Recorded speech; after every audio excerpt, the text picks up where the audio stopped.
मी प्रतीक. मी हा पुस्तक वाचलो. या पुस्तकाचे नाव आहे थेंबा थेंबाची कहाणी.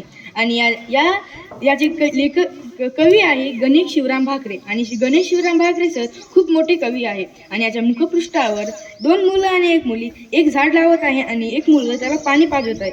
आणि इकडे एक चिमणी एका नळीतून पाणी पित आहे. आणि मलपृष्ठावर गणेश शिवराम भाकरे सरांचा फोटो दिला आहे आणि एक कविता पण दिली आहे, ती म्हणजे तुला कुणी टिपलं. याच्यामध्ये सगळी कविता पाण्याविषयी दिली आहे.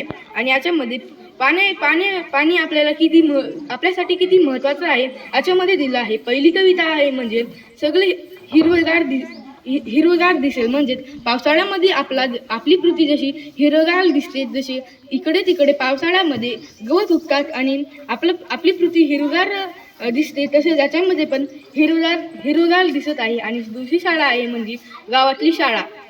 जशी जशी आपल्या गावामध्ये आपली शाळा आहे, तशीच या कवितामध्ये पण शाळाविषयी खूप सारे दिलं आहे.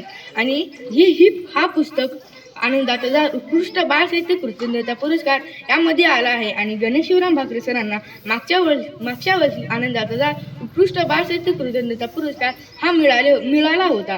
आणि या पुस्तकामधली सगळी कविता मला फार आवडली. आणि याच्यामधला एकही अशी कविता नव्हती जी माझ्या मनाला स्पर्श केली नाही. याच्यामधली सगळी कविता मला फार आवडली. धन्यवाद.